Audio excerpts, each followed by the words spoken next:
Bonjour à tous, dans la vidéo d'aujourd'hui, je vous montre comment faire l'authentification dans une application Expo React Native en utilisant Firebuzz. Vous êtes peut-être un développeur mobile qui ne connaît pas faire du back-end et vous vous demandez comment vous pouvez implémenter votre propre authentification sans utiliser de back-end. Donc je vous montre ça vite fait dans cette vidéo. La première des choses qu'on a à faire, c'est justement de venir ici sur Firebuzz et de créer un nouveau projet. Donc vous mettez les noms de votre projet là-bas, vous faites continuer, ainsi de suite. Moi j'ai déjà mon projet ici, donc je vais carrément rester sur les projets. Une fois que vous avez créé votre projet, vous allez retrouver cette interface qui est là. Sur VS Code, vous avez déjà ouvert votre dossier de travail dans lequel vous avez créé votre projet et vous allez sur la documentation d'Expo. Il suffit de taper Expo pour récupérer la commande pour créer un nouveau projet Expo. Ou vous tapez la commande si vous la connaissez, hein. Il suffit de taper là-bas NPX et tout. Moi, je vais carrément taper la commande ici. Donc, je vais couper ce terminal et relancer un nouveau. Et je vais créer cette commande. Non, je vais créer cette commande en ajoutant template à la fin. Parce que si je ne mets pas ça, ils vont choisir d'autres packages pour moi comme export routeur que je n'ai pas envie d'utiliser. Donc je vais créer les projets comme ça et je choisis ici un projet blank. Pour la simplicité de ce projet et pour inclure le plus grand nombre, on va utiliser JavaScript. Si vous utilisez TypeScript, c'est pareil, ça ne va pas changer grand-chose. Donc on va créer les projets. Moi, je vais l'appeler Chat App. On va utiliser ça pour les prochaines vidéos. Une fois notre installation des packages terminée, par npm, on va avoir notre projet qui est ready, on va avoir nos fichiers qui ont été créés là-bas. On va pouvoir aller dans les dossiers, donc on fait cd dedans du projet, ensuite on va faire npm. Si vous utilisez npm, on va faire npm run. Selon votre plateforme, moi je vais utiliser iOS. Vous pouvez mettre Android ou web et on va avoir notre application qui va être lancée dans la plateforme que vous avez choisie. Ou vous pouvez tout simplement faire npm start, le code qui va s'afficher. Ensuite, vous allez les scanner, hein, comme d'habitude, pour pouvoir utiliser ça dans Expogo. Voilà, les projets à charger. Et maintenant, on a notre application qui est là-bas. Il suffit de venir regarder ici dans les app pour se rendre compte que notre application affiche ce qui est ici dans app.js. Donc, si je remplace ce qu'il y a là-bas, vous allez voir que ça va se remplacer ici. Donc là, on est bon, on sait que notre application, il fonctionne. Mais comment on fait pour faire notre authentification avec Firebuzz? Maintenant, on va ici sur Google et on cherche Expo Firebuzz. Donc, vous allez mettre ici Expo Firebuzz. Et vous allez prendre la toute première qui va arriver, Using Expo, Using Firebuzz. Donc déjà, je vous montre, il y a toutes ces explications que vous pouvez lire. On peut utiliser des choses, on peut utiliser les SDK des Firebuzz, qui est les JavaScript SDK, ou on peut utiliser le package React Native Firebuzz. C'est pour ceux qui utilisent du natif, soit avec React Native CLI, soit avec un development build sur Expo. Donc c'est celui-là qui supporte tous les modules. Mais nous, on est en train de faire que de l'authentification, donc on va utiliser le SDK JavaScript. Alors, vous pouvez lire ces explications-là. Moi, je vous épargne de la longue lecture. Tout ce que je peux vous dire, c'est que ce SDK JavaScript ne supporte que l'authentification, la base de données Firestore, les real-time database et les storage. C'est tout. Si vous voulez faire autre chose dans les modules Firebuzz, vous ne pouvez pas utiliser celui-ci. Il faudra aller utiliser celui pour React Native. Pour l'installer, c'est simple. On recopie cette commande npx expo install Firebuzz. Donc, on fait ici expo install Firebuzz. Pendant que les projets sont en train de s'installer, on va à la deuxième ligne qui nous demande de faire la configuration. Et pour ça, on nous demande de créer un fichier firebuzz.config qu'on va venir créer ici. Et pour les besoins d'être organisé, ce que souvent moi je fais, c'est que je vais avoir déjà un dossier SRC par là. Et c'est dans ces dossiers SRC que je vais venir créer un dossier config comme ça, dans lequel je vais venir mettre un fichier. Où est mon dossier config qui est là, voilà, dans lequel je viendrai mettre un fichier firebuzz config.javascript. Donc le fichier firebuzz config.javascript qui est là, on va juste recopier tout ce qui est là. Donc on va copier et on va venir coller ici. Voilà, ici ce sont des exemples de ce qu'on peut utiliser. Nous, on utilisera juste le off, donc techniquement on va virer tout ça et on va garder ces commentaires qu'on va décommenter à un moment. Ici, c'est la partie où on va mettre nos API key, notre API key et toutes les infos d'authentification.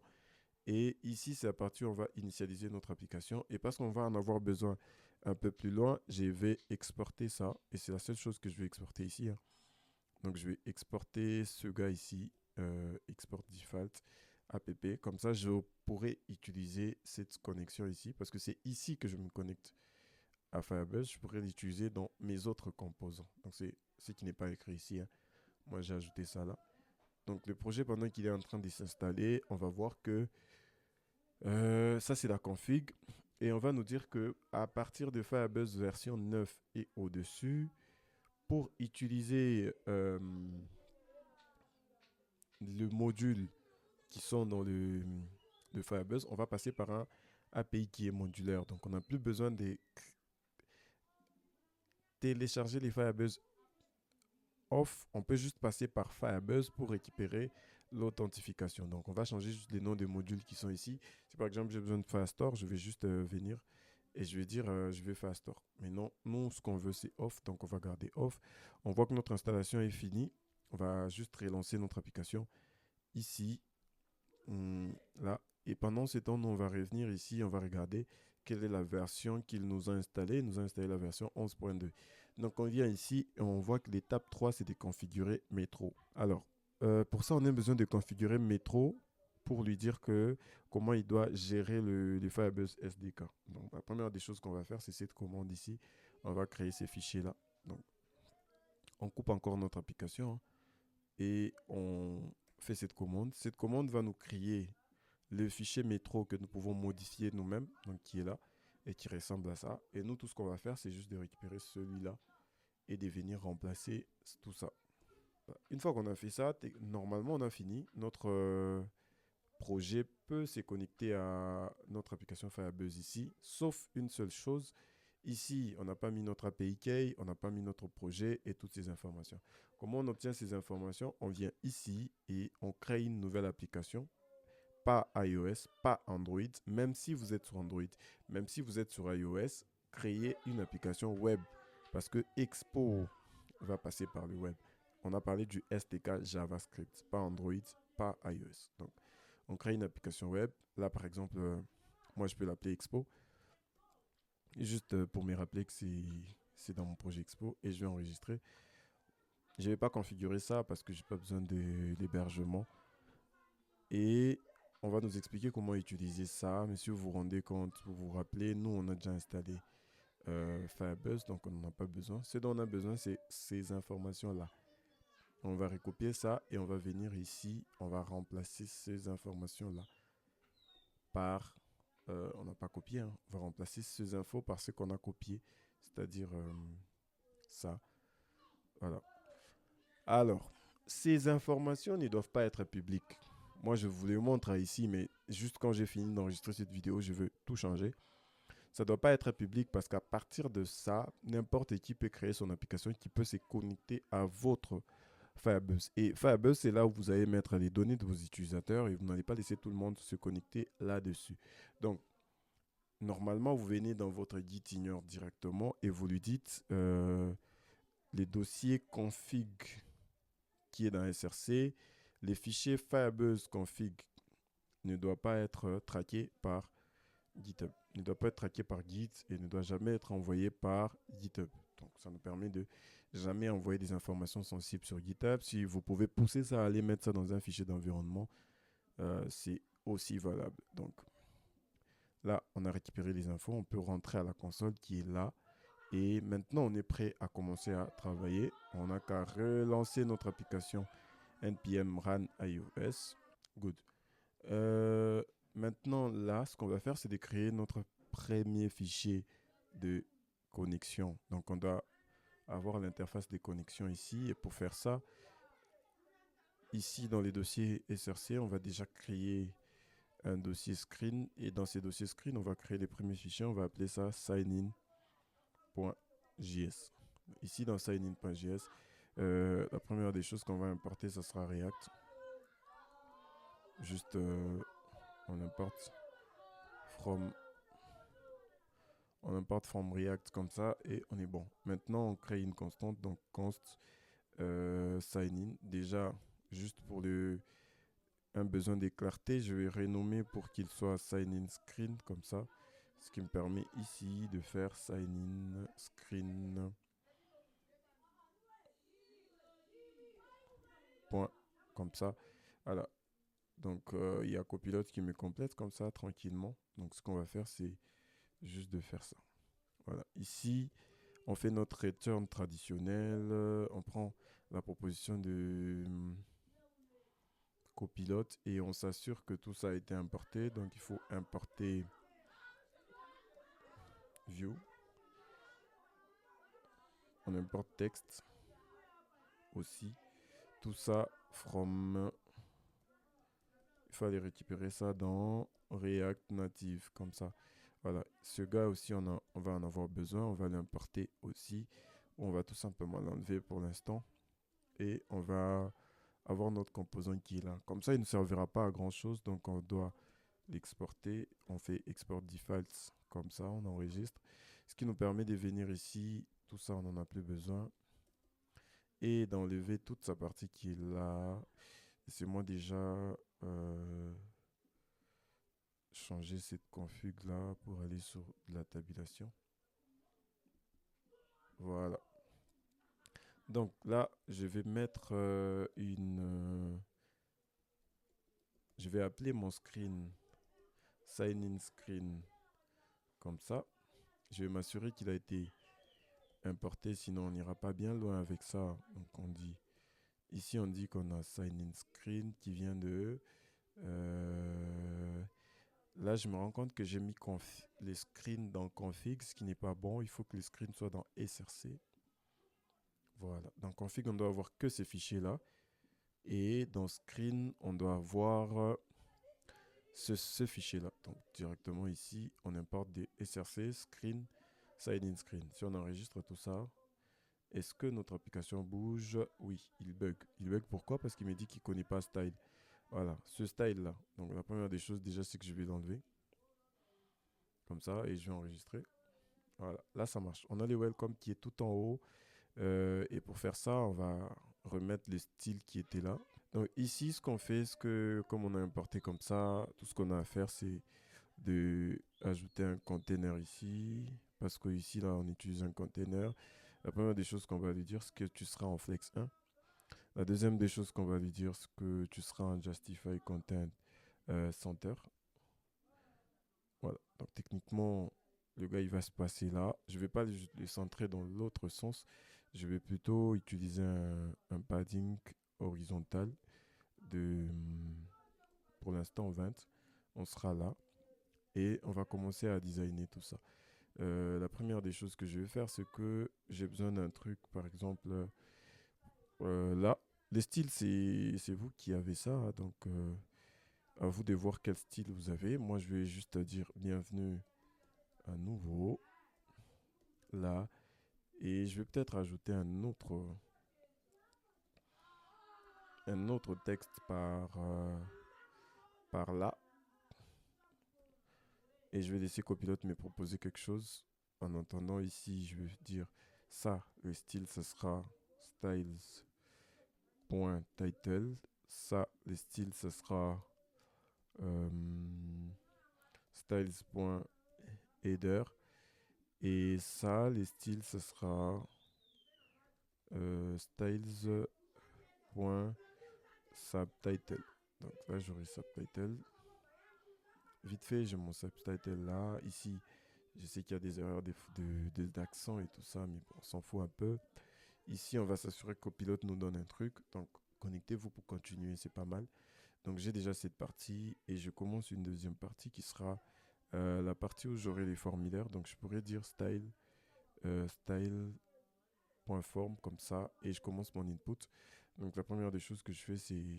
Moi, je pensais bien créer une view ici. Cette view, je vais l'appeler style.inputContainer. Donc, je vais l'appeler comme ça.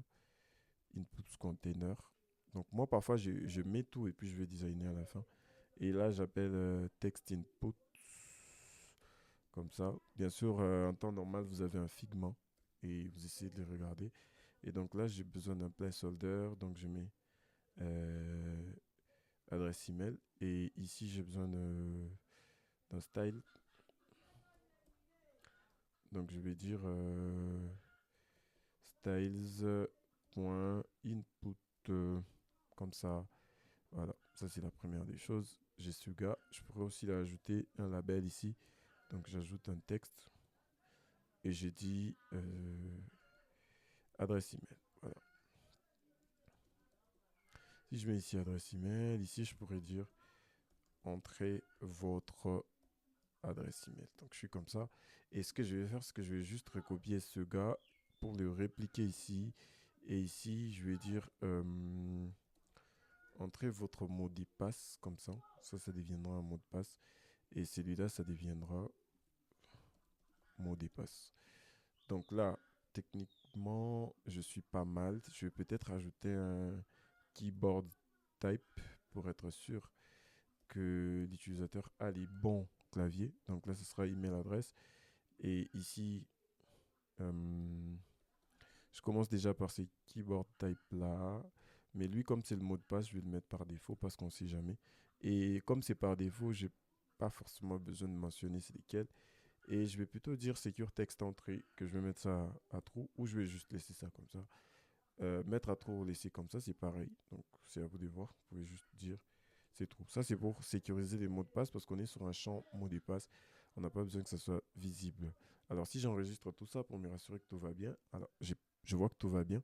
Euh, je pourrais essayer de commencer à designer tout ça, mais il va peut-être me manquer les actions. Donc je me disais, ici, je dois ajouter un bouton. Donc le bouton, ce sera un touchable opacity. Mais avant d'avancer, on va essayer déjà de designer tout ça vite fait. Voilà. La première des choses, c'est que moi, j'aime pas avoir un background blanc comme ça, les blancs par défaut. J'aime bien avoir un background différent. Ce sera un gris qui va un peu tuer les côtés trop blancs. Donc, ce que je fais, c'est que ici, dans SRC, j'ai créé un nouveau fichier que je vais mettre dans le dossier styles qui sera colors.js comme ça. Voilà. Donc, j'ai ces fichiers colors où je vais faire export const que je vais appeler colors. Et dans ce colors là, la première chose que je vais commencer à faire, c'est que je vais chercher une couleur pour les backgrounds.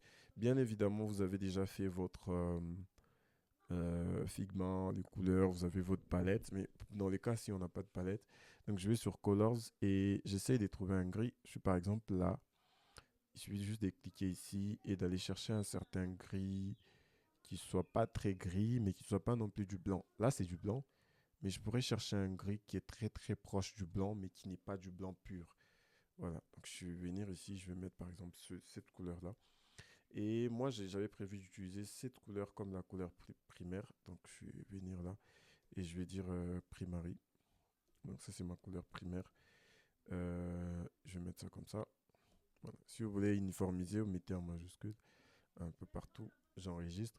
Rentrons à notre écran et commençons à designer tout ça. Donc lui, on commence par lui donner un background color comme ça. Et cette fois-là, on dit qu'on va aller chercher color. On voit qu'on a importé notre color comme ça. Et donc, on est capable ici de dire background, virgule. Alors, est-ce que ça change suffisamment? Non, mais si j'avais essayé par exemple, piquer un rouge ici, que j'avais mis ces rouges-là, on aurait remarqué direct les changements. Donc, le but, c'est juste de ne pas avoir un blanc très, très, très, très blanc. On a un blanc qui est un peu moins, moins clair, en fait. C'est un gris qui est comme ça. Et vous allez voir que Colors l'a appelé anti-flash white pour éviter que ce soit très. Je ne veux pas d'un blanc très très blanc. Donc ça c'est bien. Je commence par designer en fait les parler haut. Donc ce que j'ai fait c'est que j'ai juste tout sélectionné comme ça. Je fais une sélection multiple. Là j'ai juste besoin du input et je pense que j'ai fini. Avec cette sélection multiple, je vais venir là. On n'oublie pas la virgule. Et j'ai mes trucs ici, hein. Et je vais encore faire une sélection multiple pour m'éviter des bugs inutiles. Je fais ça et j'avance comme ça. Voilà. Maintenant, tout est clean. Commençons par designer. La première des choses qu'on va faire, c'est qu'on va demander à ce gars d'avoir un margin vertical de 20. Comme ça, il se détache de tout le monde. On voit que les headers s'est détaché un peu de tout le monde. On pourrait même 25. Mais l'idée ici, c'est peut-être d'être responsive, hein. Là, on n'est pas responsive pour des vrais, mais on peut juste les mettre comme ça. Au niveau du title, la première des choses que je commence, c'est d'échanger les font size. Et je vais tenter un 20 pour voir. Je vais aussi changer les font wave parce que c'est un titre. Et je vais essayer d'être à, à 600 de gras. Et on va essayer de voir ce que ça donne. Ouais, c'est pas mal. Donc je me dis que je pourrais aller chercher un 26. Trop grand. 24. Peut-être trop bien. Et ici, je pourrais peut-être lui dire de prendre un tout petit margin bottom de 5. Comme ça, il se détache un peu du subtitle. Je descends sur les subtitles et j'ai fait juste un tout petit. Ici, je change la couleur. Donc là, ce sera color. Et je prendrai la couleur primaire que j'ai mis de l'autre côté. C'est mon vert qui est pas très vert. Donc, je mets ce gars à 700. Et j'arrive ici, je commence déjà par le font wave.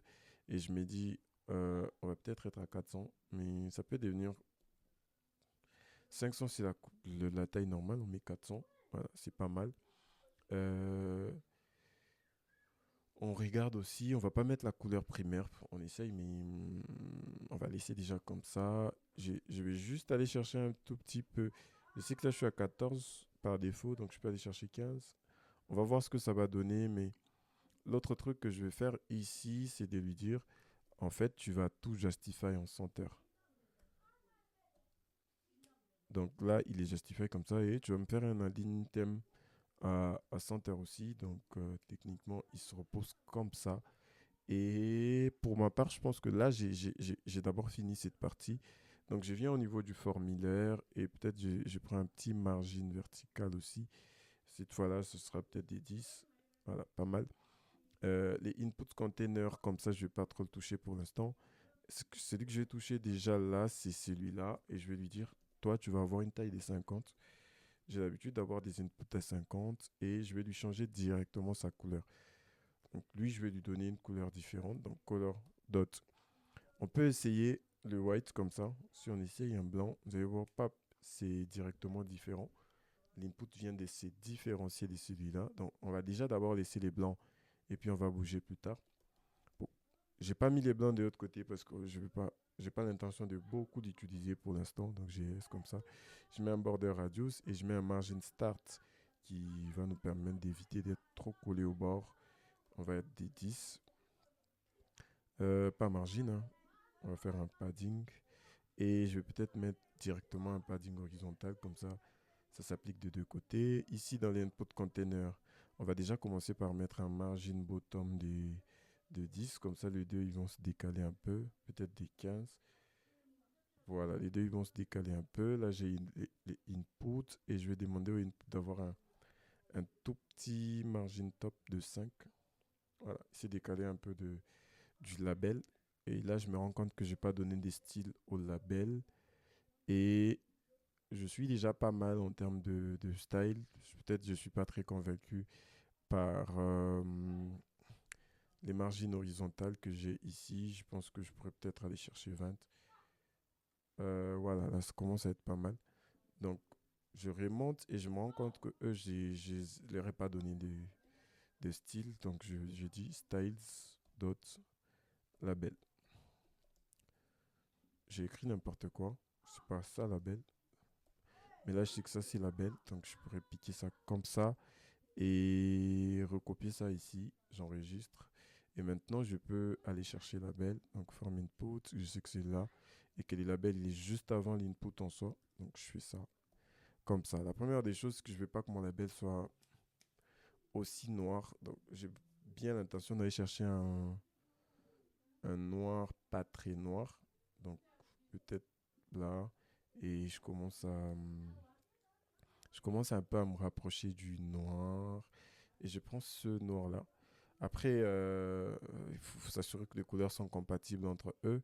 Mais bon, pour l'instant, on n'est pas trop en train de faire du style de fou, de malade, hein. Donc, on s'autorise un peu quelques bêtises qui sont pas très, très, très, très, très, très bien. Mais bon, ça, c'est le but ici, c'est de montrer l'authentification. Et donc, je suis là. à ces niveaux et je me disais que le color de ce gars ne sera pas. Donc on est toujours sur colors. Je pense que j'ai mis un dark. Je l'ai appelé dark. Donc je vais venir là, je vais mettre dark. Et je vais essayer de voir. Je sais pas si c'est appliqué. Je pourrais déjà essayer de mettre un primary pour voir. Ouais, donc je pense que ici appliqué. Euh, Mais ils sont trop souples pour moi, donc je vais peut-être aller les pousser un peu. Ça me convainc pas, 500. C'est tout l'importance d'avoir un design ici. C'est que pendant qu'on est en train de développer, souvent on n'est pas très fier de ce qu'on est en train de faire. Donc les doutes peuvent nous faire perdre du temps. Mais je pense que là, on a une petite interface qui est pas mal. Donc peut-être qu'on devrait juste techniquement aller chercher les derniers boutons qui nous restent. Donc là, on se demande où est-ce qu'on met les boutons. Moi, comme j'ai déjà appliqué un certain style ici en termes de marge, je me dis que je vais juste le mettre à l'intérieur. Donc pour faire ça, ce que je vais faire, c'est que là, j'ajoute un touchable opacity. Moi, j'utilise pas de truc button. J'utilise un touchable opacity qui est assez customisable. Donc on va mettre un texte là-bas et on va dire se connecter. Voilà. Donc ici, du coup, on va styler tout ça. On descend et on s'est dit, bon, là, ça sera style. Et là, ça sera style, point. Ça sera bouton. Je copie ça. Je mets ça ici. Et là, j'ai dit bouton texte. Donc maintenant, j'ai fait une sélection multiple. Et pour aller designer tout ça, on descend, on met comme ça. On fait une autre sélection multiple. Et on s'assure que tout ça est bien organisé. Comme ça. Comme ça. Voilà. La première des choses, c'est déjà d'aller chercher un background. J- Ici, naturellement, je mets les primaries. Donc, on a ces trucs. Et la hauteur, moi, je suis souvent à 50, sauf restriction du designer. Et là, je vais faire un border. Donc, je fais un border radius de 5. Comme j'ai utilisé les 5 dans les inputs, ça sera les mêmes. Les borders, souvent, il faut respecter une certaine règle. Ça doit être un peu, même pas un peu, ça doit être uniforme. Donc, là, je fais un aligné thème et je mets un center. Voilà. Donc ici, je me dis font. Je change un font wave pour aller chercher un truc un peu gras, donc 600. Je change le color pour aller chercher. Est-ce que j'ai les blancs? Je sais pas. Donc je prends les backgrounds. C'est la couleur qui est proche du blanc ici, c'est celle-là. Et j'essaye de voir ce que ça donne. Ouais, c'est pas mal. Donc si je me dis que je peux augmenter un tout petit peu le font size ou peut-être le réduire. Là, il n'est pas visible, donc je cherche à 13. Ou je peux le mettre à 15. Voilà, là, il est pas mal visible, mais 14, c'est par défaut ici pas mal. Donc là, c'est bien. Je sais pas vous, mais moi, je commence à voir que l'interface me plaît pas mal. Je pourrais peut-être juste, non pas là, mais juste là, aller chercher le margin top. Ouais, je peux peut-être aller chercher ce margin top là, mais ça devient un peu trop grand aussi, je me dis. Et techniquement, là, je suis bon. Je pourrais ajouter un petit logo par là. Ça deviendrait pas mal. Mais on va éviter d'aller chercher trop des choses. Et là, comment je fais l'authentification? C'est simple, hein. Je commence par créer mes states. Donc là, avec l'aide des copilotes, on va quand même rapidement. Par contre, ça ne me plaît pas beaucoup. J'aime pas les importations comme ça. Moi, je préfère faire une importation classique comme ça avec UseState. Là, on est bon. Techniquement, ici, il suffit d'ajouter value qui sera l'adresse email. Et il suffit d'aller ajouter on change text là. Donc, on a sur on change text. Et on peut aller chercher cet email. Et on répète la même chose. Ici, pour value, ça sera password. Et ici, pour on change text, ça sera set password. Donc là, on est pas mal bon. Si j'enregistre tout ça, on est bon. Alors maintenant, je peux venir taper ici, hein. Donc le mot de passe. Je peux dire, moi je vais utiliser directement mon clavier. Je peux directement mettre mon mot de passe. Et quand je vais commencer à taper le mot de passe, vous allez rien voir. Voilà, ça, c'est dans la poche. Par contre, il n'y a pas d'action ici. Donc même si on clique, ce sera inutile. Donc on va directement créer notre action. Moi, j'aime bien créer des fonctions comme ça. Donc, on va dire handle sign in. Et on va plutôt dire ça. Voilà. Et ici, on va peut-être faire un alert. Point alert. On va peut-être juste dire clicked. Ça, c'est juste pour nous assurer que tout marche. Donc, ce handle sign in, on va l'utiliser ici au niveau de notre onPress en faisant onPress. Et ensuite, on va juste ici dire handle sign in, comme ça. Voilà. Du coup, à partir de maintenant, si je tape là, il me dira clicked. Clicked. Voilà, on est bon. Hein. Maintenant, il faut qu'on fasse la vraie authentification avec Firebuzz. Comment ça marche? La première des choses, normalement, que vous faites ici, c'est faire une validation. Hein. Donc, on fait déjà un premier truc qui nous permet de savoir que l'adresse email n'est pas vide. Donc, avec Copilote, on peut se retrouver avec un truc comme ça. On s'assure déjà que l'adresse email et les mots de passe n'est pas vide. Et ensuite, on peut faire un truc regex ici pour s'assurer que le truc email et tout ça, il est pas mal. Donc, vous faites toutes vos validations ici. Et maintenant, j'enregistre tout ça. On va aller dans cette documentation. On va regarder la partie authentification. Ça va nous renvoyer sur la documentation du Firebuzz qui va nous dire, OK, comment on fait l'authentification? Et on va nous expliquer que, bon, là, c'est l'installation. Et puis maintenant, là, il faut faire l'authentification de cette manière-là. Donc, il faut ajouter les get off directement dans notre config pour pouvoir l'utiliser un peu ailleurs. Voilà. Ici, dans Firebuzz, si vous cliquez sur authentification ou bien ici sur authentification, vous allez voir que ça va vous donner cette page-ci et que par défaut, vous n'avez pas de méthodes d'authentification qui sont activées. Donc, si vous essayez de vous authentifier, ça ne va pas marcher. Il faut donc cliquer sur commencer. Et ensuite, ici, la première des choses, c'est qu'on va déjà activer celui-là. Adresse email et mot de passe, parce que c'est celui qu'on va utiliser. On va juste l'activer ici. Lien envoyé par email, non. Donc, on va enregistrer.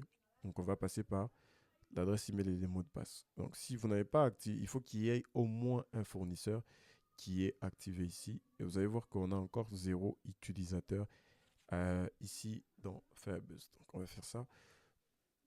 Donc, on rentre dans notre documentation, on regarde, il nous dit quoi? Il faut importer ce gars. Donc, nous, on peut aller directement faire ça ici, hein, comme eux. Donc, on arrive. Ça, c'est ce dont on a besoin. Donc, on fait get off qui nous permettra de prendre l'authentification. Là, c'est notre configuration qu'on avait ici. Ensuite, on initialise notre application. Ensuite, on donne à notre gars ici d'authentification ce truc-là, le off, pour lui dire, OK. On lui donne l'app pour lui dire, voilà l'application sur laquelle on veut faire notre authentification. Et ensuite, on peut continuer. Bon, ça ne nous intéresse pas beaucoup. Mais ça, c'est pour créer un compte. Et ça, c'est pour sign in, donc c'est connecté. Donc, voici comment on va faire. Hein. Donc, on va utiliser ça, le get off. On va aussi utiliser cette méthode-là, les sign in with email and password. On est bon. Voilà. Donc, cette partie-là, pour l'instant, on va la faire sauter. Donc, vous avez remarqué cette configuration qu'on a fait ici, on ne va pas l'utiliser pour l'instant. Donc, on va la faire sauter comme ça. Et je vais vous dire où est-ce qu'on va l'utiliser. Donc là, on remet notre fichier communauté. On se positionne ici et on dit, il nous faut ça. Donc, il nous faut ces deux-là. On copie cette ligne et on fait cette importation là. Donc, on a les get off, on a les sign in with email and password. Ça, c'est parce qu'on est en train de se connecter avec l'email et les passwords en fonction de l'authentification qu'on a activé ici. Email and password. Voilà, on vient là. Et maintenant, ce qu'on nous dit, c'est qu'on a besoin des get off directement. Donc, moi, ce que je fais, c'est que cette petite fonction get off là, je peux soit la mettre ici et dedans, je mets app. Or, le app, il faut l'importer. Donc, on l'importe depuis là-bas. Ce qui nous permet d'avoir notre off qui est prêt. Ou tout ça, on pouvait aller mettre ça là-bas, comme je vous ai montré. Et maintenant, on copie juste cette méthode-là et on vient là. À ce niveau, on s'est déjà assuré que toutes les vérifications verification sont down. Donc, ici, vraiment, il faut s'assurer que toutes les vérifications ont été faites. Et maintenant, on va faire l'authentification. Parce que sinon, on va avoir une adresse email qui n'est pas une adresse email. On va avoir un mot de passe qui n'est pas un mot de passe et tout ça. On fait toutes les vérifications et on arrive ici. Ça, c'est cette fonction qui est là. Qu'est-ce qu'on fait? On lui donne notre off, c'est-à-dire là, notre module off. On lui donne notre adresse email. On lui donne notre mot de passe. Et qu'est-ce que lui va faire? Il va vérifier avec Firebuzz si les informations que nous avons données sont correctes. Et il va nous dire, bon, écoute, là, ton utilisateur a signed in et les voici l'utilisateur. S'il y a une erreur, il va nous dire voici l'erreur et voici le message. Donc nous, ce qu'on va faire ici, c'est de log. Donc on va loguer les users et ici, on va loguer les error codes. Donc on va loguer les error codes comme ça et on va aussi loguer les error messages comme ça. Bah, ça, il faut le fermer. Voilà, comme ça. Notre idée ici, c'est de voir qu'est-ce qui va se passer quand notre utilisateur va se connecter à notre application. Donc, on reprend notre émulateur et on réessaye une connexion. Et là, je me rends compte que c'est bête parce que l'utilisateur ne sait pas si c'est en train de... Qu'est-ce qui est en train de se passer derrière. Donc, c'est quand même un peu compliqué. Sans oublier que toutes ces fonctions-là sont quand même asynchrones avec les DN et les catch. Donc, ce qu'on peut faire ici, c'est de venir et de créer une nouvelle state qui va s'appeler isLoading. Alors, ce sera pour qu'on se rassure que l'utilisateur soit quand même rassuré de ce qui est en train de se passer, pourquoi il attend, pourquoi son interface ne réagit pas comme il s'attend. Donc, par défaut, c'est à false. Et ce qu'on veut faire, c'est que dès qu'on commence ici, on va dire set isLoading. On va le mettre à true. Comme ça, l'utilisateur sait que c'est en train de tourner. Et dès que tout ça c'est fini, je me demande si je peux utiliser un finally. Ici, c'est un devoir, finally. Voilà, je peux utiliser un finally ici. Et je peux juste tout simplement dire quand tout ça c'est fini, tu vas bloquer, tu vas couper les loadings, comme ça je saurai quoi faire. Maintenant, à ces niveaux, dans le bouton, je vais faire un conditionnel et dire si c'est en train de load, donc là j'ai is loading, ce que tu vas faire, c'est que tu vas afficher le activity indicator qui permet de faire un loader. Et sinon, tu vas m'afficher ce que j'avais déjà, c'est-à-dire ce gars-là. Voilà, c'est activity indicator. Je peux changer sa couleur pour dire tu vas avoir une couleur comme les backgrounds qui sera la même couleur que mon texte et je peux enregistrer. Et bien sûr, il faut s'assurer que ce truc a été importé. Et ensuite, on va revérifier. Voilà. Là, on a un problème. Voilà. On avait eu une erreur là dans notre now. On avait une erreur là quand on avait fait la première. Donc là, on va réessayer. On nous demande de remplir tous les champs. C'est donc qu'on a mis ici. Et bien sûr, j'ai rempli. J'ai pas de compte. Donc, je peux mettre un truc comme ça, juste pour me rassurer. Vous voyez, on va voir les loaders qui sera natif et ainsi de suite. Maintenant, là, on a un problème parce que les erreurs là, off, invalide credential. Là, par exemple, c'est le mot de passe qui est incorrect. Vous avez tout un schéma d'erreurs. Ici, il faut regarder dans les réponses qu'on va avoir là. On va avoir toutes les erreurs que les trucs va donner. Hein. Attendez. Voilà, c'est quelque part là. Je ne sais pas trouver ça pour l'instant. Donc, ce qu'on va faire ici, c'est plutôt de s'assurer que l'utilisateur est informé que ça n'a pas marché. Donc, la première des choses qu'on peut faire ici, c'est juste d'avoir un if et de faire ça, par exemple, c'est notre error code. Donc, on le copie. Ça ne va pas être des erreurs code qui sont des chiffres comme on a l'habitude. On les copie et on dit, OK, si le error code est égal à ça, donc invalide credential, ça sera... on va faire cette alerte-là pour dire que l'email ou le mot de passe est invalide. Voilà, on enregistre. On revient ici et maintenant, si on fait ça, on va se rendre compte qu'on a email ou mot de passe invalide. On peut aussi faire un else et dire le message directement. Mais ça, c'est pas une bonne idée parce que le message est directement en anglais et vous pouvez pas gérer ça. Donc, l'idée, c'est juste de handle toutes les erreurs et de pouvoir voir qu'est-ce qui se passe. On va aussi voir un autre problème qui est ici avec la persistance. Donc, on me dit, j'ai pas donné des async storage, donc on va perdre l'état d'authentification de notre utilisateur, mais ça, on va voir ça après. Maintenant, on se retrouve avec l'utilisateur qui peut se connecter, mais qui ne peut pas créer des comptes. Donc, il nous faut mettre quelque chose qui nous permet de pouvoir créer des comptes. Donc, il nous faut faire la partie création des comptes. Le souci ici, c'est que on ne peut afficher que cet écran. On ne peut pas en afficher deux ou trois parce que là, si j'échange, j'ai mis s'inscrire, ça sera compliqué de mettre deux écrans ici. Dans React, on n'a pas le droit de mettre deux écrans comme ça. Pour ça, on est obligé d'utiliser un truc qui nous permet de faire les routings, la navigation. Et pour ceux qui utilisent le projet Expo par défaut, il y a déjà ce qu'on appelle il y a Expo Router qui permet de faire la navigation avec en suivant la structure du projet. Moi, j'aime pas trop ces trucs.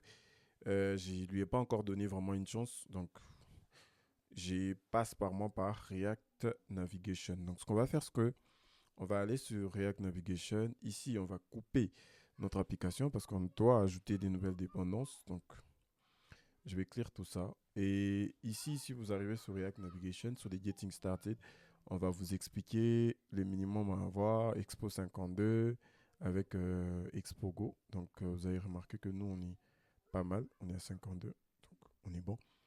Euh, et si tu utilises TypeScript, non, n'utilise pas TypeScript. Pour ajouter, on va récupérer cette ligne-là. Donc, React Navigation Native.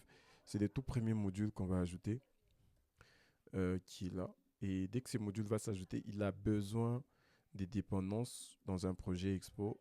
Et ces dépendances, on peut les récupérer ici. Donc, dès que ce gars a fait ses installations, on va récupérer cette ligne-là qu'on va venir poser là pour installer les dépendances. Une fois que ça c'est fait, ça ne fait pas parce que c'est dans un projet React Native Bar, donc CLI.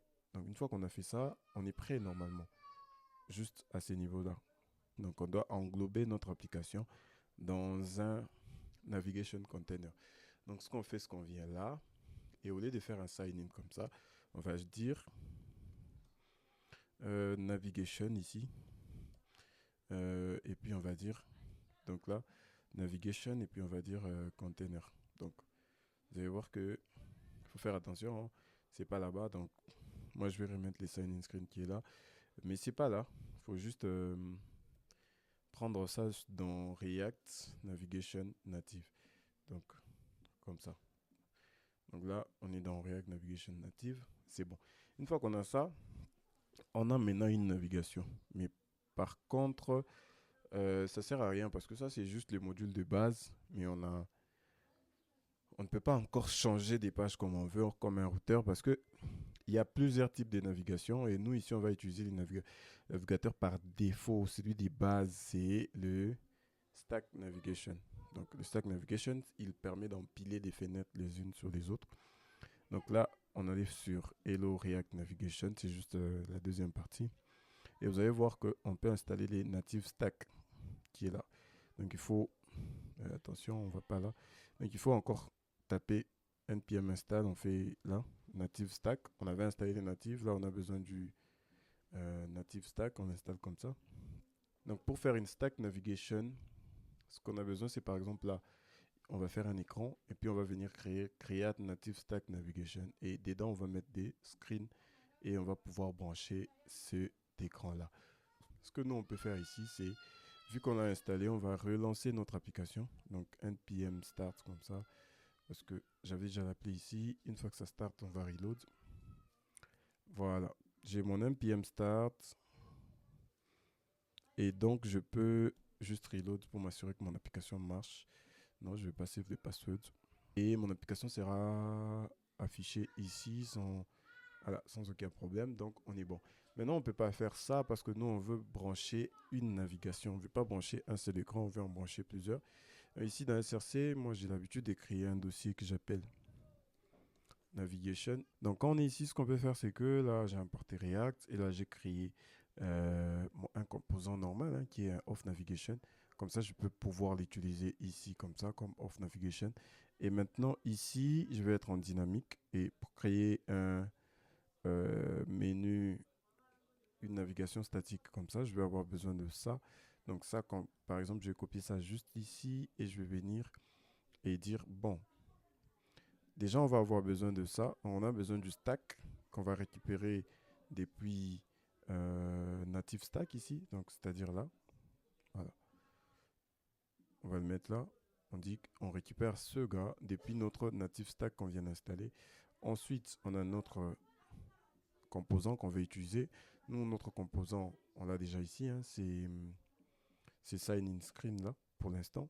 Et ce qu'on peut faire, c'est juste de créer un stack navigator directement ici qu'on va return. Vous voyez, c'est une fonction classique.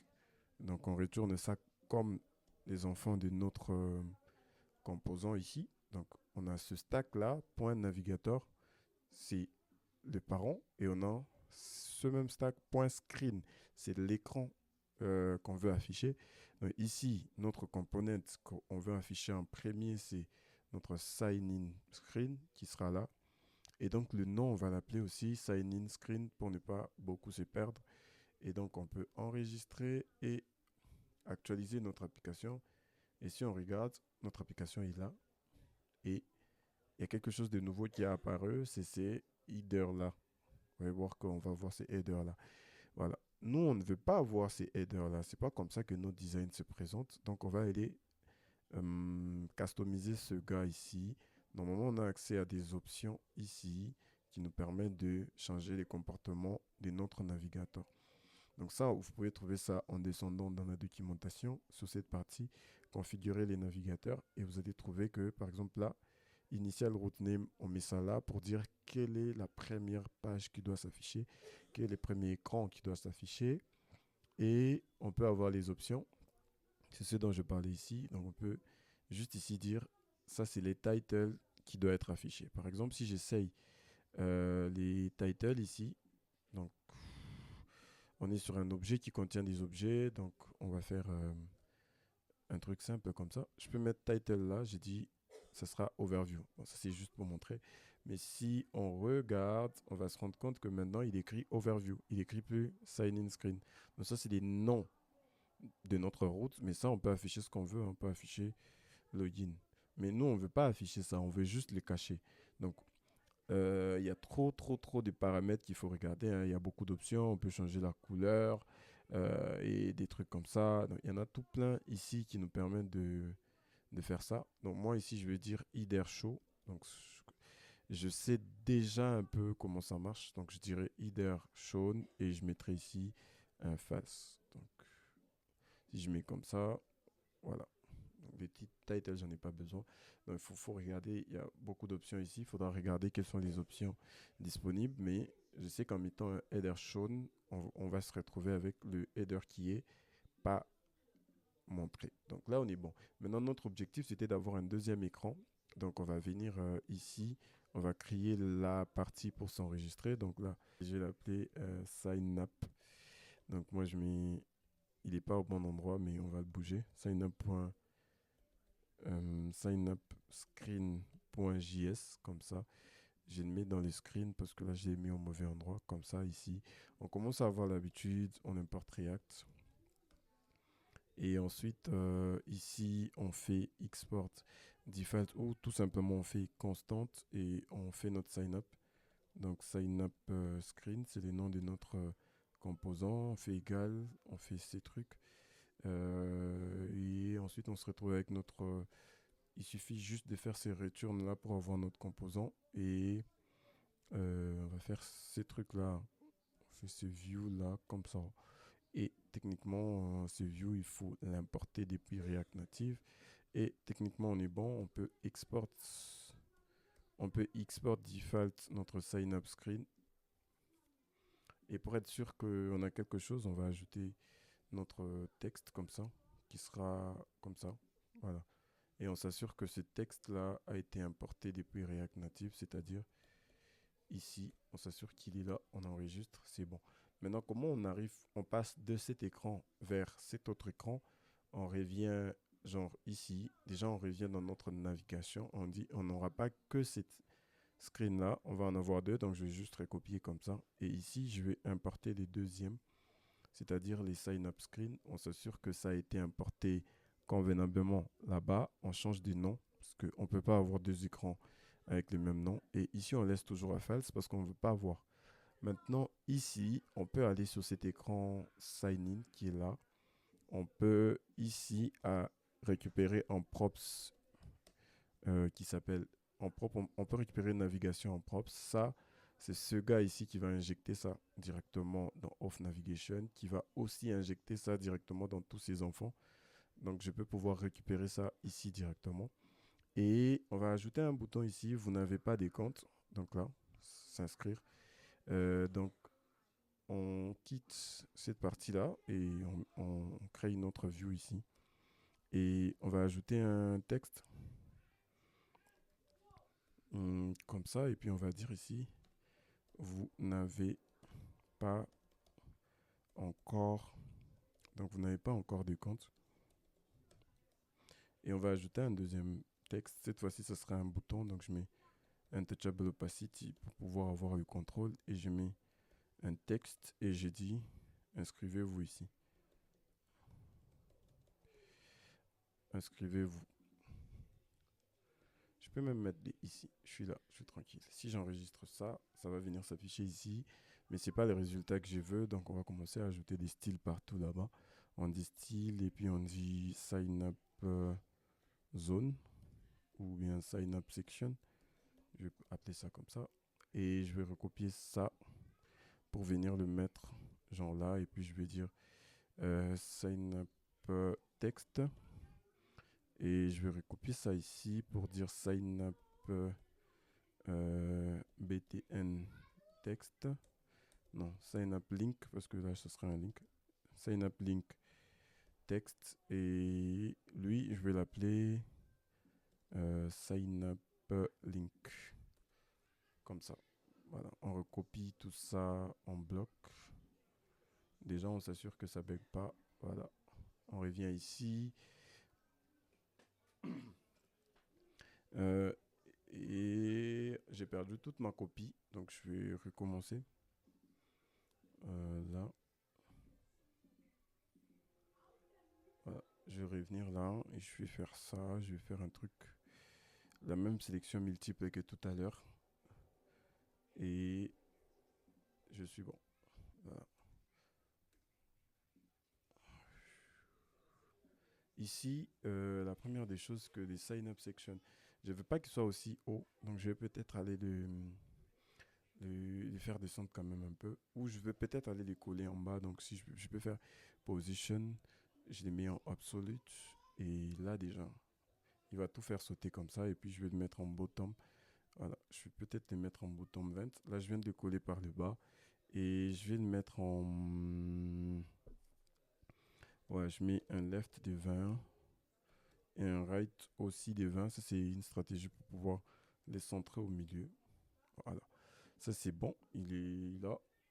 Et ce que je vais faire, c'est de lui dire, bon, écoute, ton container, ton contenu, tu vas le centrer dans les deux sens. Donc, pas ligne content, mais en ligne item comme ça. On va lui dire, ok, tu vas le centrer dans les deux sens. Donc, on va se retrouver un peu plus bas pour éviter ce gars ici. Encore une fois, il y a moyen d'utiliser des composants qui nous permettent d'éviter automatiquement les parties non cliquables de l'écran, comme les notch ici et la barre ici du menu. Donc, mais moi, techniquement, là, pour l'instant, juste pour voir, je vais un peu remonter ces trucs à 40. Les sign-up text, moi, il me paraît bien. Je ne sais pas s'il y a un style à faire. Je pense peut-être un peu de margin bottom, peut-être à 5. Voilà, juste un peu comme ça, mais moi, il me paraît bien. Les sign-up link, il n'y a pas très grand-chose à faire, mais celui-là, je voudrais bien le mettre en color. Et je pourrais mettre un color primary comme ça. Techniquement, on a toujours l'habitude de mettre une couleur qui appelle, mais je vais laisser cette couleur. Et moi, ça me va bien. Je pourrais peut-être dessiner une ligne par le bas hein, et dire un border width, border bottom width de 1, juste pour avoir cette ligne-là qui fait un peu appel à un lien. Et je dirais border bottom color pour que ça soit cohérent, ce sera aussi primary. Ce qui veut dire que lui, il y a rien à faire. Et donc, j'ai pas besoin de style là-bas. Je vais juste mettre les on-press. Et qu'est-ce que je fais ici dans le on-press? Je vais juste dire que ici, on va faire une fonction, une petite fonction vite fait qui nous permet de se balader, d'échanger des pages. Donc, on va faire handle sign up, peut-être comme ça. C'est pas la meilleure, mais bon. On fait return, on fait navigation. Rappelez-vous, on a récupéré un navigation par là et on peut faire point navigate. Donc là, c'est navigate comme ça. Et le nom de notre screen, merci à Copilot qui s'en rappelle, c'était sign up screen comme ça. On peut aller les regarder, hein. Donc vous allez dans votre navigation et vous regardez comment vous avez appelé votre écran. Et vous êtes ici. Donc si vous avez un copilote comme moi, il a quand même les contextes de votre projet. Donc ici, on va mettre handle sign up. On va enregistrer et on va essayer ce que ça fait. Techniquement, en cliquant ici, ça nous amène sur la page sign up. Voilà. Et si vous êtes sur un iPhone, vous savez que pour rentrer, il faut cliquer là-bas sur un simulateur. Donc on peut rentrer comme ça. On est arrivé et on peut arriver là. Donc là, notre navigation marche. Et il ne nous reste plus qu'à designer cette page-là.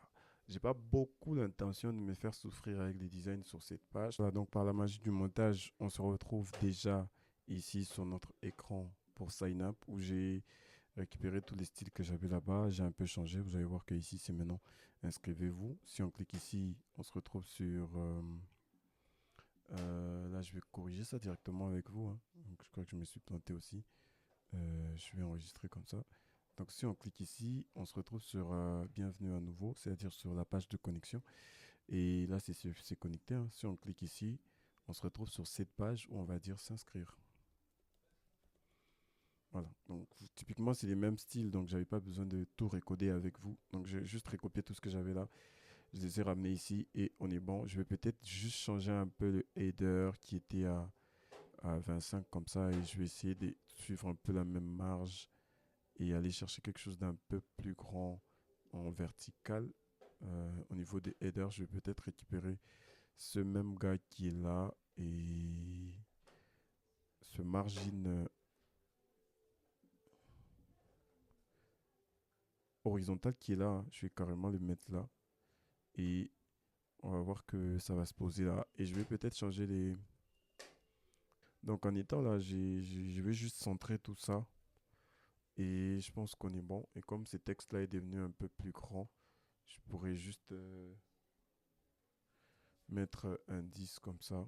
Voilà, c'est quand même un peu espacé. Si on veut ajouter un nom, on peut aussi venir ici et lui demander votre nom d'utilisateur. Supposons que choisir un nom d'utilisateur, votre nom d'utilisateur. Ou bien on peut dire ici votre prénom.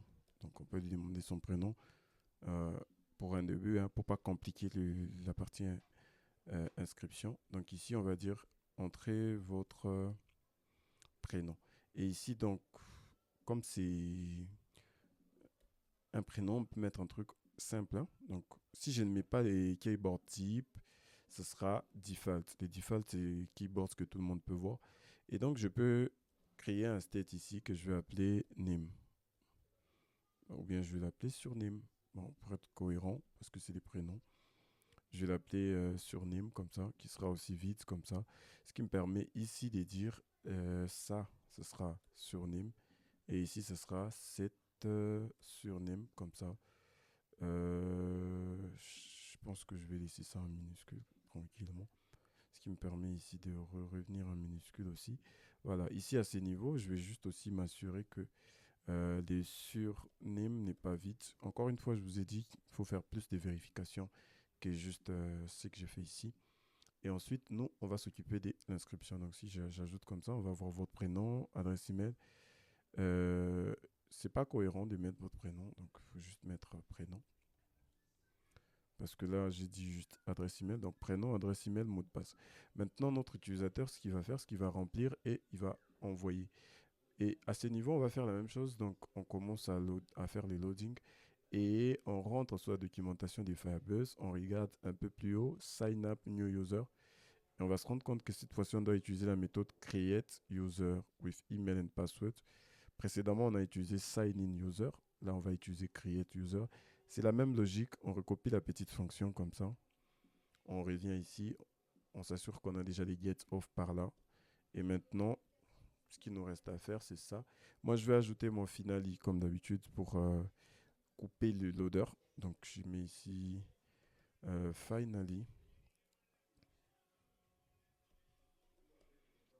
Et j'enlève ça, hein.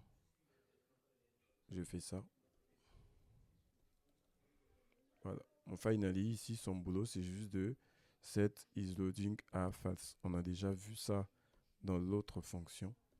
Celle-là, on va devoir l'importer. Donc, il faut venir l'importer ici dans Firebase Off. Et on commence notre processus. Qu'est-ce qu'on fait? On appelle le off qu'on avait ici. On lui envoie les emails et les passwords. Malheureusement, on ne peut pas lui donner des noms directement. Donc, on va voir comment on va faire. Mais pour l'instant, on ne peut pas lui donner des noms. Et ce qui va se passer, c'est la même chose. C'est que si ici, l'utilisateur a été enregistré, on va récupérer les infos des utilisateurs. Sinon, on va avoir ces erreurs-là. Et on va gérer les erreurs un peu de la même façon, mais on va avoir une erreur un peu différente ici qui sera quand un utilisateur se connecte avec un email déjà utilisé. Euh, et c'est ça qu'on va faire ici. Donc, ce qu'on va faire, c'est on va mettre un log comme d'hab et on va dire tu vas m'afficher les error codes et les error messages. Et ici, pour enregistrer les noms de l'utilisateur, ce qu'on va faire, c'est que là, on récupère l'utilisateur, mais on fait... Là, on peut log l'utilisateur, mais ce que nous, on va faire, c'est de changer les profils. Donc là, il nous propose déjà, on peut update les profils. Et on a une petite fonction toujours là-bas qui s'appelle update profile. Donc il est là, update profile, qui est comme ça. Et ici, on va dire, regarde, tu vas update les profils et tu vas prendre qui? Tu vas prendre ces users. Et qu'est-ce que tu vas changer? Tu vas changer, tu vas lui donner les champs qu'il doit changer. Nous, ici, on va changer son display name. Rappelez-vous, on a demandé les surnames. Voilà. Si vous voulez gérer des informations comme nom, post, nom, il faut utiliser une base de données. Et ça, on va faire ça dans une autre vidéo. Mais là, on va juste faire l'authentification simple. Donc là, on peut lui demander de update les usernames. Vous pouvez toujours faire un VN ici pour vous assurer que ça a été changé convenablement. Moi, je vais juste pas faire ça. Je vais garder ça comme ça. Et l'idée ici, c'est de regarder ce qui va se passer entre ce premier log et cet autre log-là, normalement, avec ce gars. Donc, on enregistre à ces niveaux et ce qu'on va se dire, c'est qu'on va tester, hein. Donc, on appelle notre fonction et ici, on lui dit, bon, moi, je m'appelle Vander. Je vais mettre mon adresse email. Voilà, donc ici, j'ai mis mon adresse email, hein.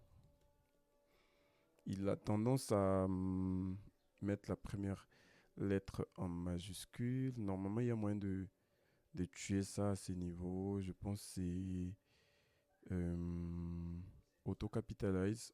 Voilà. Tu prends le auto-capitalize, tu les mets en on. Tu prends le auto-complete, tu les mets à off. Et tu prends le auto-correct, tu les mets aussi à false. Maintenant, l'auto-complète, je peux l'enlever parce que c'est important parfois qu'on te rappelle ton adresse email. Ça part vite, mais on va éviter les auto-capitalize et les auto-correct, on enregistre. Et techniquement, ici, maintenant, si je mets mon email, je ne sais pas ce qui s'est passé, je vais peut-être réactualiser pour avoir une interface toute nouvelle. J'y vais et cette fois-ci, j'essaye.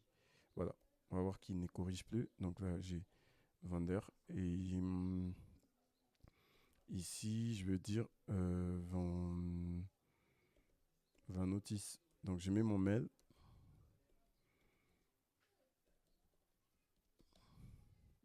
Je mets un mot de passe au hasard, hein. Bah, bien sûr, il faut se le rappeler parce que sinon, ce sera galère. Et on va essayer de s'inscrire pour voir ce qui se passe. Il va tourner. Et ensuite, il va nous inscrire. Donc, nous, on n'a rien fait pour rediriger l'utilisateur. Si vous remarquez, on avait juste log. Donc, ce qui va se passer ici, c'est que c'est un peu tout moche, mais la première fois, il a log notre utilisateur. Ça, c'est la réponse qu'il nous a donnée. Donc, ça, c'est notre access token. Si vous regardez juste un peu à l'intérieur ici, vous allez trouver deux, trois informations qui vous intéressent. L'adresse email, par exemple, n'a pas été modifiée. Je ne suis pas anonyme et j'ai pas mis de numéro de téléphone, j'ai pas des photos et des choses comme ça. On voit que ça s'est bien passé. Le seul problème, c'est qu'on n'a pas redirigé. Donc, on a fini, on n'a pas dit, OK, là, on a fini. On voit l'utilisateur sur la page des connexions. Alors, on pourrait se contenter d'ajouter un écran ici. Là, on est dans Screen. On va mettre un écran là où l'utilisateur sera redirigé. Hein. Ce sera par exemple Home. Parce que je me suis déjà inscrit ou connecté. Je pourrais peut-être être en Home Screen. Donc là, par la magie du montage, j'ai déjà ces petits composants qui est là. Ce que je pourrais me dire, c'est de revenir ici. Et déjà, vous voyez que ça, c'était un off-screen. Ça n'a pas de sens qu'on vienne brancher notre home screen ici.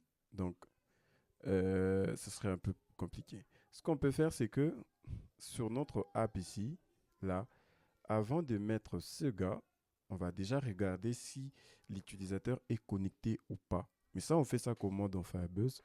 On va regarder un peu dans la documentation. Là, on est descendu. Setup Authentication State Observer and Get User Data. Ici, on peut mettre ce observer-là qui, son boulot, ce sera de regarder est-ce que l'utilisateur a changé. Si l'utilisateur a changé, donc est-ce que l'authentification a changé. Si l'authentification a changé, il va nous regarder. Si on a un utilisateur, c'est qu'on est déjà authentifié. Si on n'a pas d'utilisateur, c'est qu'on doit s'authentifier. Donc, c'est ce qu'on va faire. Ici, sur l'écran d'accueil, on va importer ce truc. On va chasser cet écran parce qu'on n'en a pas besoin. On va importer notre off ici. Hein, et lui, on va lui donner un... Il manque un C là-bas. On va lui donner notre app comme d'habitude qui sera dans Firebase Config. Et ici, on va faire un use effect. Voilà. On va faire un use effect simplement. Et ces use effects là, son boulot, ce sera de faire ça. Voilà. Donc l'idée ici, c'est que je pique juste la fonction qui est là. Et je viens, je la mets ici. Donc simplement, je vais la recopier. Et je vais la mettre là. Et je m'assure déjà que tout est bon. Non, il me manque quelque chose. Il me manque ce gars. Ce gars. Voilà, tout est clean. Donc, mon use effect est là. Donc, ce que je fais, c'est quoi? Je me dis, bon, on va enlever ça. Hein. Ça, c'est toute la partie documentation et tout ça. Alors, moi, dans ma stratégie, je vais créer un truc là qui sera un const et ce sera un user. Donc, ce sera mon utilisateur. Et là, je mettrai ici cet user. Et par défaut, ces gars, ils commencent à nul. Donc, aussi simple que ça. Et ce gars ici, lui, son boulot, ce sera juste de s'assurer que ces users n'a pas changé. Donc, mon on-off state change, son boulot, c'est que tout le temps que l'authentification a changé, il sera appelé. Donc, ce que je vais faire, c'est ici de dire, OK, toi, tu vas vérifier si le on-off state change a changé. Si c'est on-off state change a changé, tu vas regarder, tu vas me mettre, donc là, on avait user, non? Tu vas faire juste ici. Si c'est bon, tu me fais un... Techniquement, tu me fais un user comme ça. Donc, si j'ai les users, c'est bon. Si j'ai pas les users, tu me remets tout ça à nul. Donc, ça, c'est pour faire le logout. Donc, tu me remets tout ça à nul. Regardez, notre application est là, là, et là, on fait ceci. Maintenant, ici, on fait un premier if. Donc, on pourrait faire ça là, par exemple. On dit, si j'ai les users, donc si j'ai les users, tu me mets le home screen. C'est-à-dire, l'utilisateur est déjà connecté.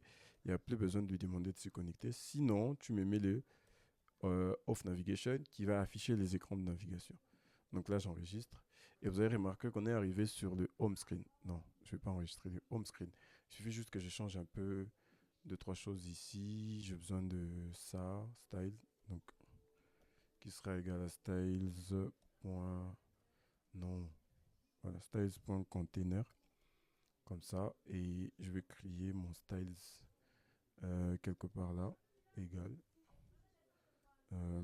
égal, et je vais peut-être mettre ça, même pas peut-être, je vais appeler les style sheets ici, et on va utiliser la méthode create par là. De tout, c'est juste de l'importer ici pour s'assurer de l'autocomplétion. Donc voilà. Si je fais ça et que à l'intérieur ici j'ajoute un container, est-ce que je suis déjà assez clean? Oui, j'ajoute un container et mon container je lui donne un flex de 1 et je lui donne un justify content à center et je lui donne un ligne item à center aussi.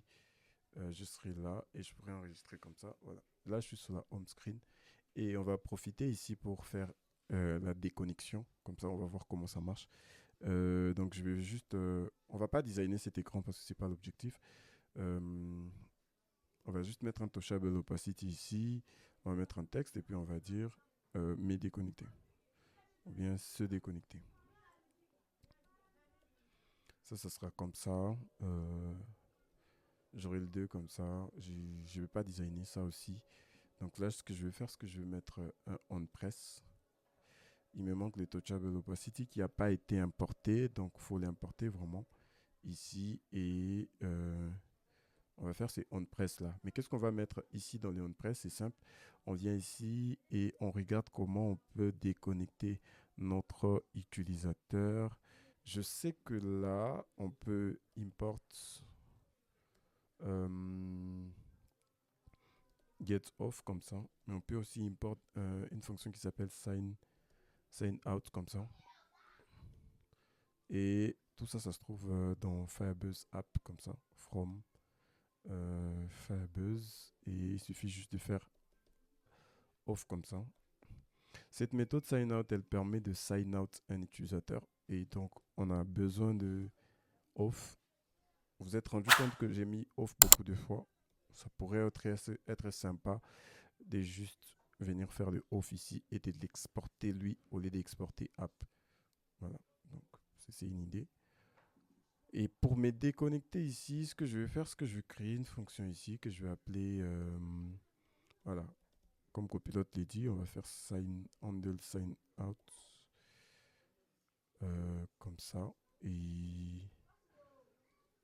comme ça. Donc l'idée ici est simple, c'est ce handle sign out qu'on va appeler ici. Et qu'est-ce que ce handle sign out va faire? Il va juste appeler cette méthode-là, sign out, comme ça. Donc, on va dire, appelle-moi sign out et tu vas lui donner un autre off. Voilà. Techniquement, je n'ai même pas besoin de faire les veines et tout ça. Je sais juste que si ça passe, c'est fini. Mon application va sortir. Donc, j'enregistre et je reviens sur l'app. Et vous allez voir qu'il y a des petits boutons, c'est déconnecté ici. J'avais dit que j'allais pas styler ça, mais c'est quand même bizarre en termes d'affichage. Donc, on va plutôt dire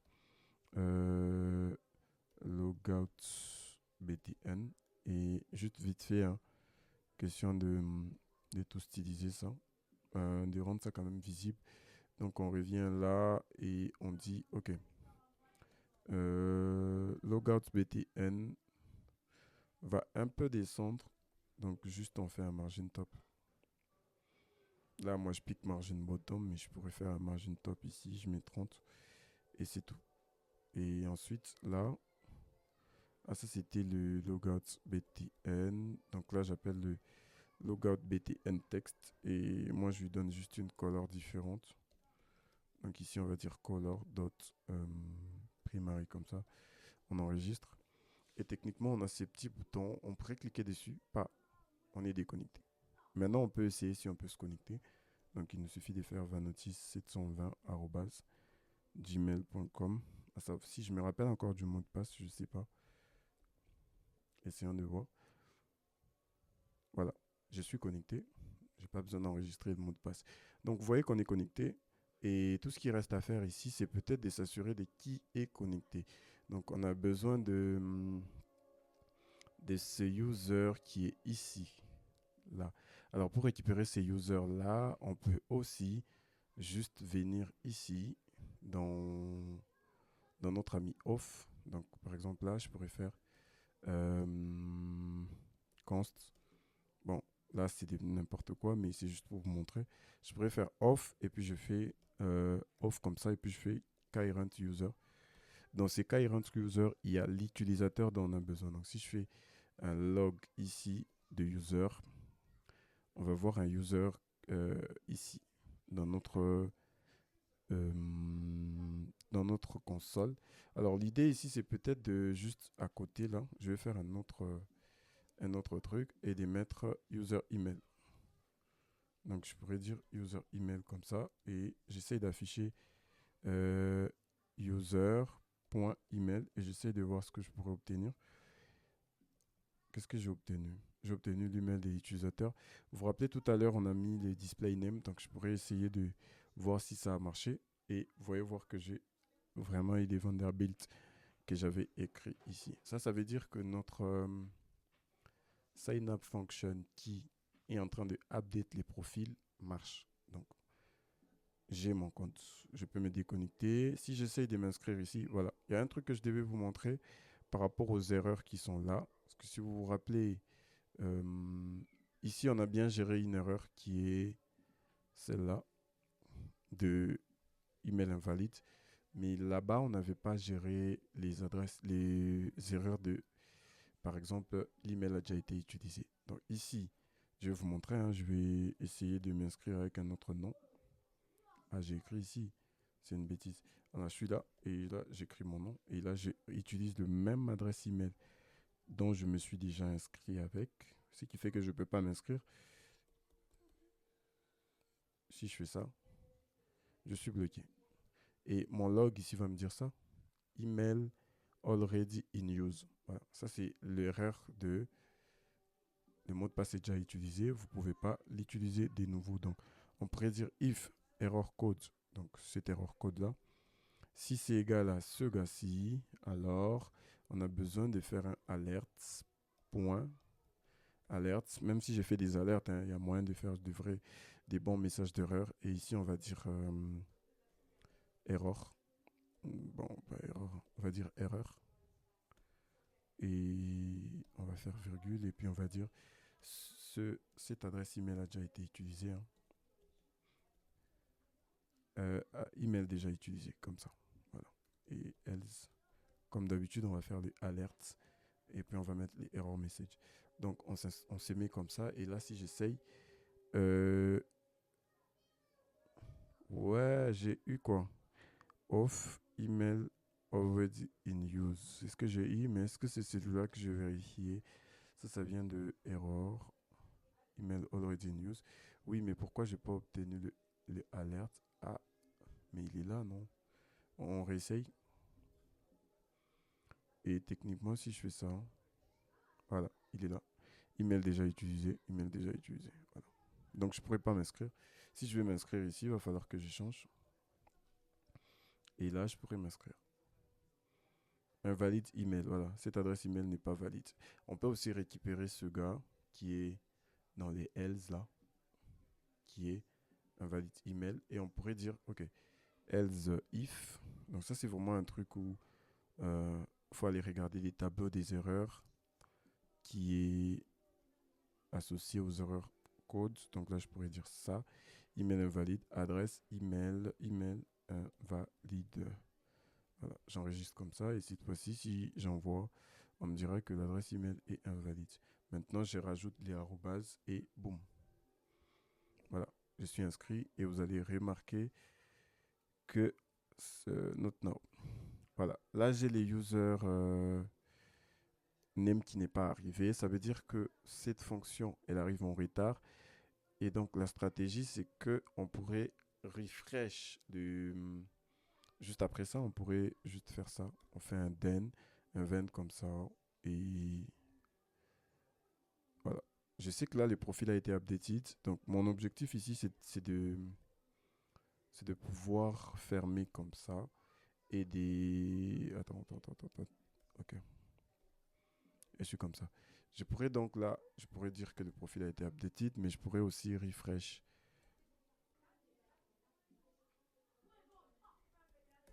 Donc voilà, je pourrais faire ça. Donc je prends mon off et puis j'ai dit current user.reload. Donc ça c'est vraiment, le profil a été fait. Je veux qu'on puisse reload des informations du user. Ça me permet de récupérer l'info que mon utilisateur a changé son nom de profil. Malheureusement, on ne peut pas faire ça nativement dans Firebase au moment de l'authentification, mais on peut un peu bidouiller les trucs pour que ça marche. Si vous vous rendez compte, une fois que j'ai réactualisé mon application, j'ai perdu l'authentification que j'avais déjà. Donc, un utilisateur qui est déjà authentifié va perdre son authentification. Par exemple, là, je vais me Voilà, ça, on n'a pas géré ça, hein. Ici, on récupère ce 2-là. On vient là dans les sign-in et on bloque le truc qui fait l'autocorrect. Donc, on réactualise ça.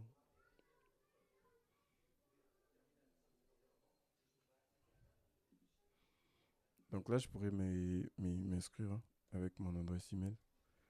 gmail.com. Voilà. Là, je me connecte. Et là, vous voyez, je suis connecté. Mais dès que je peux fermer cette appli et réouvrir l'application, j'ai perdu l'authentification. Ça, au niveau des expos, eux, ils vont expliquer ça. Ils vont expliquer ça un peu en bas, je pense.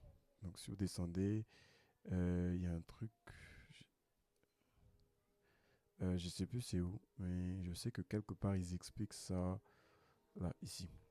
Ils disent que si vous rencontrez des problèmes avec la persistance de l'authentification, parce que normalement, quand un utilisateur s'est déjà connecté, il ne va pas se déconnecter parce qu'il a fermé son appli. Il faut regarder cette partie-là. Donc on clique, ça va nous amener dans un article qui montre comment on peut ajouter la persistance dans notre quand on utilise les SDK Firebase. Donc ça c'est à partir des 10 et au-dessus. Donc nous on est bon. Pour faire ça, on a besoin de Async Storage. Donc, il faut venir déjà, on coupe notre application, on installe Async Storage ici. Donc, on fait npm. Je suis habitué à npm. npm install. Donc, on fait npm install. Il va déjà mettre les Async Storage. Et ensuite, dans notre Firebase config, il nous demande de faire ça au niveau de l'authentification. Donc, on va rentrer dans le fichier des configs qui est là. Vous allez voir que le app, on l'a déjà, un peu comme ici. Et c'est que ce dont on a besoin ici maintenant, c'est de exporter notre auth directement ici. C'est-à-dire, au lieu d'exporter Siga, on va plutôt changer, hein, on va utiliser Siga. Et moi, je vais exporter le auth comme ça. Voilà. Exporter les auth comme ça. Ce qui nous permet ici les initialize app auth qui est là. On doit aussi l'importer depuis Firebase auth comme ça. Donc ce sera là. On a quoi? On a la persistance et le auth qui est là. Au lieu d'utiliser les get auth qu'on faisait par défaut, on va d'abord initialiser ça en lui donnant async storage. Il faut donc aussi importer async storage. Qu'est-ce qu'on a fait? On a importé async storage là, donc, un peu comme ici. Voilà. Et une fois qu'on lui donne ça à Sync Storage, ça devient clean parce que maintenant, il peut enregistrer notre state de authentification. Et là, on peut utiliser getOff comme on veut. C'est bon? Voilà. Donc, techniquement, on n'est même pas obligé d'utiliser d'exporter les off. On peut juste remettre notre export default app qui était là et on va rien changer. Ça va rester comme c'était. Maintenant, pour ceux qui sont sur la version 9, il faut regarder, hein, comme ça. Donc, nous, on est sur la version 10, on est donc bien, il n'y a pas de problème. Maintenant, si on rentre là et qu'on redémarre notre application et qu'on actualise le projet,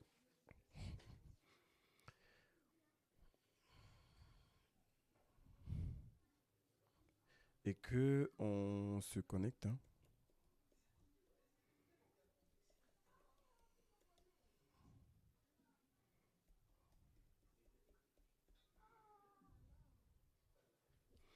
Donc là, on est connecté, c'est bon. On va essayer de réactualiser l'application. Et techniquement, on est toujours connecté. Mais vous allez vous rendre compte qu'il y a une petite latence entre ça et ça. Voilà. Mais on est toujours connecté.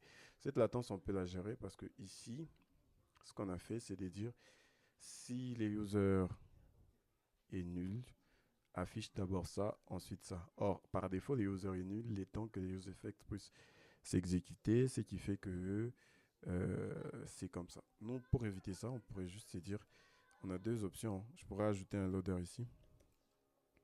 On dit comme ça, is loading. Et par défaut, il sera true. Et une fois que lui a fini de faire ça, on va le mettre à set is loading false. Et ici, nous, au lieu de remettre ça, on va d'abord faire if is loading comme ça. Si jamais on a ces is loading, on a deux options. On peut faire les return nuls, mais ça, c'est la première option. C'est-à-dire, j'ai fait un return nul, j'enregistre, j'actualise, j'ai du blanc, et ensuite j'ai des trucs qui arrivent. Bon, les blancs, ça peut être déstabilisant pour les gens. Donc, on peut juste se décider de dire, on va faire un vrai composant.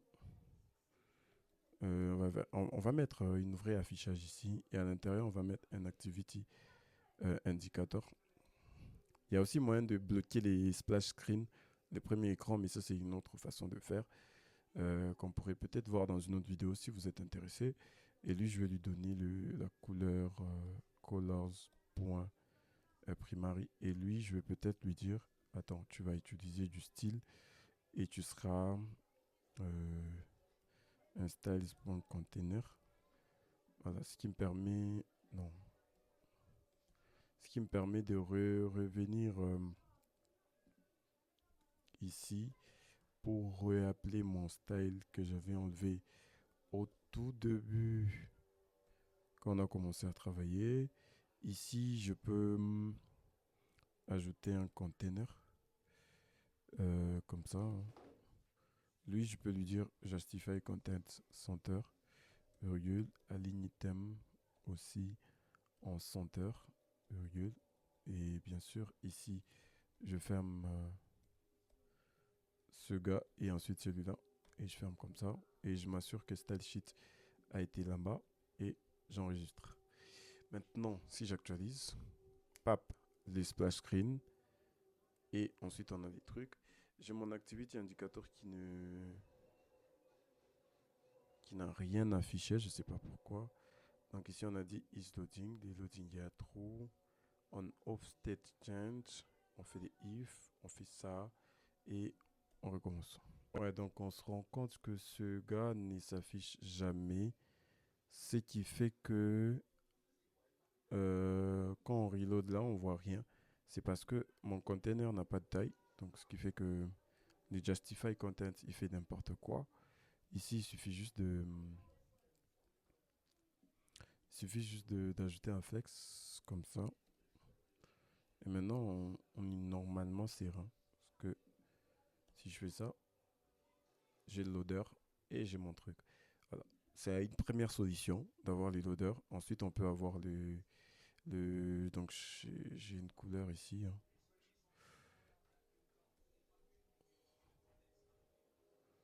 Voilà. Donc, c'est une première solution d'avoir les splash, les loaders. Ensuite, on a les résultats, les temps de faire les autres manipulations. Mais on peut aussi mettre les splash screens, question que l'utilisateur ne s'y rende pas compte qu'on était en train de charger.